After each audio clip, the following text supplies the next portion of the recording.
Ramona, you talked to Donald Sterling's attorney. What did you learn today? Yeah, well, the big question is whether or not this lawsuit is just for damages or whether he's trying to stop the sale. And when I asked if he had filed an injunction to stop the sale, he said, go read the lawsuit, which we're going to post in a little while. But when I said, are you trying to stop the sale? He said, this has nothing to do with the sale. And if that's the case, then that is a very interesting development, because he could theoretically be, he's still weighing a lawsuit against Shelley, from what Max Bleacher said.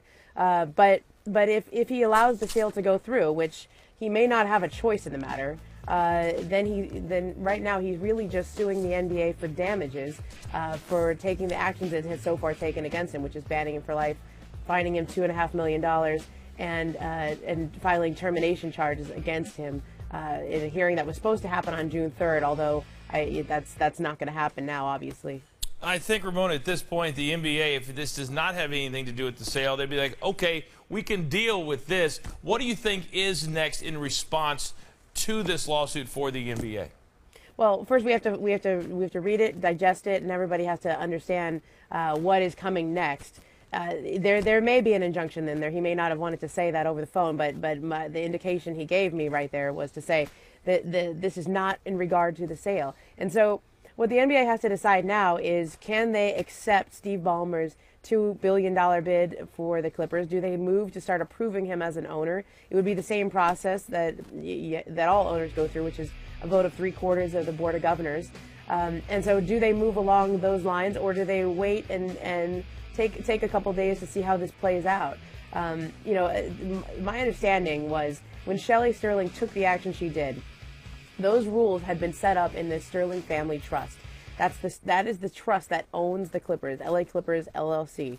And those rules had been pre-established when the trust was set up, dealing with mental capacitation. They brought in 2 neurologists to examine Donald Sterling. This was he voluntarily did this at the urging of his family. And those neurologists concluded that he had Alzheimer's disease and probably had it for 3 to 5 years. That obviously, constitutes somebody who's not able to make business decisions on their own. And Shelley Sterling became the sole trustee of the Sterling Family Trust. When that happened, she had the power to sell the team. Now, I know she would have preferred to do this without having to do it in the way she did. She would have preferred to do this with Donald's consent, and that was the path they were heading down on May 22nd, when his lawyer sent a letter to the NBA saying that he was agreeing to sell the team and empowering her to sell it for him. It seemed like we were going down that path, but this week he's obviously reversed course. Max Bleacher has been on record as saying he's going to fight until the bloody end, and saying he's the old Donald. He wants to fight this, and he won't take this lying down. And so as long as Donald wants to fight this, he will. But the initial preference from Shelley Sterling and her advisors was to simply do this with his consent. Now that they don't have it, Donald has a case against both her if he wants to pursue it. That would be in probate court. And now he's obviously filed a lawsuit against the NBA in California's Superior Court. And the question remains: is he trying to stop the sale of the team now, or is he just filing for damages? My